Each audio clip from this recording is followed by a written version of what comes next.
Welcome to another episode of the BLS Podcast. I'm David Choi. I'm Joseph Terry. I'm Aiden Zaffiris. And I'm Emily Witten. And today we're going to be talking about Article 13.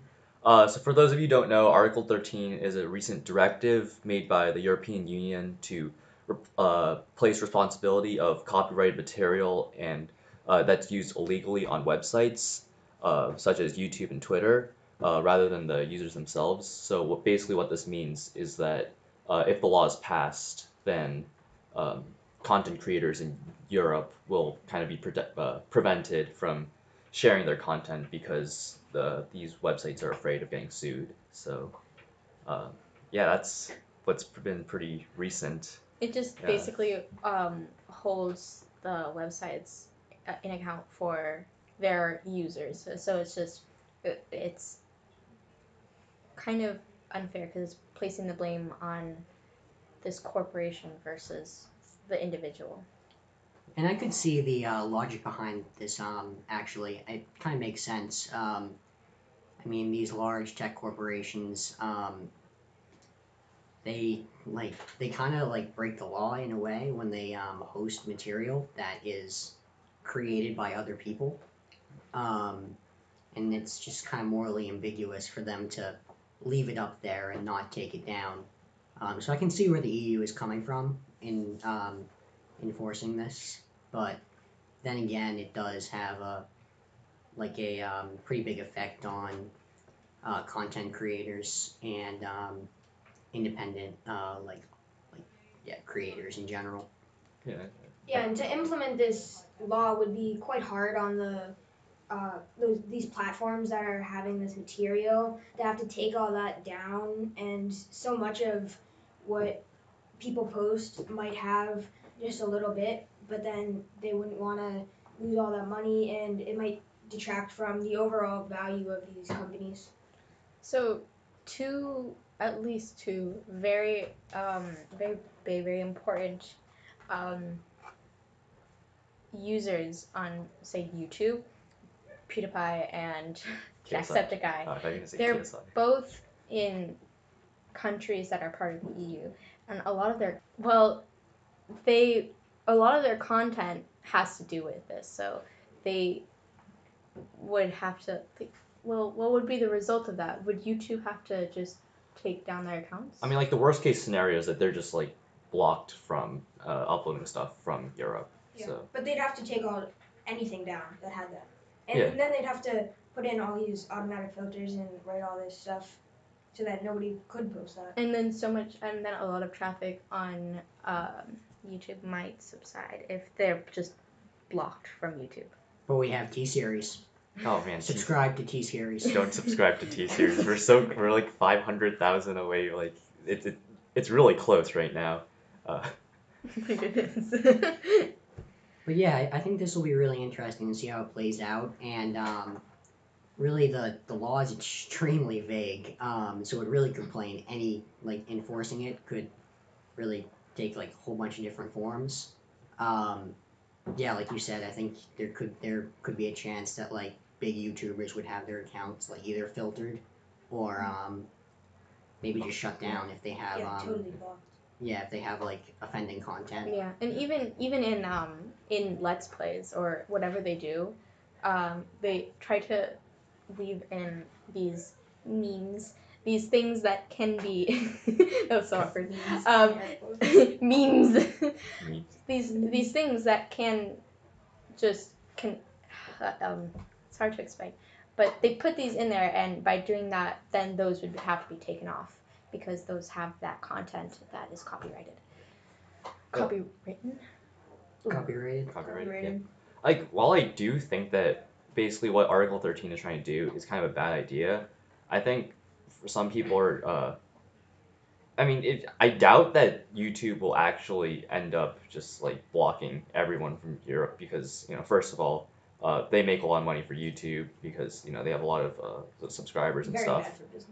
And I'm also kind of thinking of last year everyone was going kind of crazy about net neutrality, and it's not really that much has really changed, and I think people kind of took that a little too seriously, and I think something similar will kind of happen from this, whether it's passed or not. I think I don't think that they're literally just gonna ban all copyrighted material. Like uh, they'll find a way for people to still have kind of freedom to do what they Or they'll want have to. to rewrite it, because it might not pass, and then they'll definitely find a way to rewrite that, because all of these companies are definitely going to keep pushing for people to take it down and have a law about that.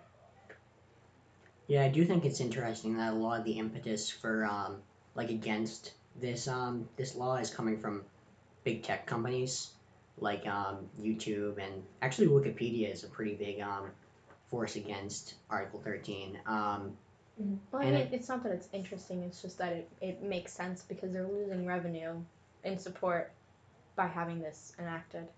Yeah, I agree, but I think it with all the opposition to this, it would be interesting to see how much of that is coming from big tech companies and how much of it is coming from like concerned citizens. So, yeah, all right. So, YouTube has lots and lots of ads. And if they're having less and less videos that are able to be posted because of, this whole Article 13, then they're going to be making less revenue. We established that. But those other companies will be less noticed and they'll be like making less money. Or, I mean, have less exposure, which is very negative. So, like, could we say that Article 13 will like greatly affect the economy? I mean, well, Indirectly, I think. I mean, like maybe, but I mean, to be honest, YouTube has gone under a lot of fire, especially last year. Remember the adpocalypse that was going on? Oh my god, Like- people like overhype that so much. Yeah. So like, I mean, that definitely kind of hindered their well, basically they probably lost a good amount of revenue from that. Uh, but it wasn't so major that really much changed on YouTube, like as YouTube as a platform for people to watch videos on. So I don't know. Probably won't affect it too much. I agree. So like, what are your guys' opinion on copyright in general? Do you think like it should be extremely like strictly protected, or do you think that like we should sort of like have like kind of an open market of ideas, like anyone can use whatever they want? I And, think it's important to never go to extremes. For like there's no safety net if you go to one end, but it's too restricted for the other. So like right in the middle is like really just perfect because no one's really using these things to be harmful. Like this guy Some that I'm people subscribed to on Some YouTube, people. he got blocked from Twitch because he tried to stream something. Oh, that is a travesty. that happens a lot. And he didn't have the consent from the owner to post that just to live stream that. Why are you laughing?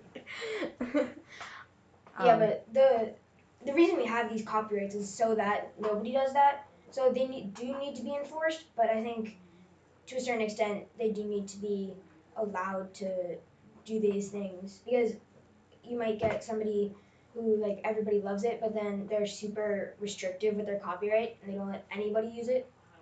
And then if something like that happens, or this law is passed and these laws are implemented and everyone has to take down all this stuff that they've put up and even like people like, and then it'll cause a lot of almost like bad publicity kind of. Yeah, I mean, I think like copyright should definitely be implemented for I don't know stuff like famous songs and stuff. But if I want to, get a picture of a tree online, just put it in like I don't know, some ELA project. Like I don't want to have to like recognize who took that picture, like pay the person, like let him know that I'm using his picture. Like I that'd be stupid. I think. It's But- it's just I not mean, in my opinion, important enough. Yeah. So I think like definitely for more major things, Major things, yeah. yeah, there should definitely be copyright, which is kind of already taking place in stuff like YouTube. Like you can't use like popular songs unless you actually have the link in the description or something. And they can actually tell if you're using the music as well. Like I posted I don't know, some Drake song or something once, and it got taken down, so that was very upsetting. So yeah, I would agree with David. But also I would kind of expand on that. I think that really any music should have a copyright.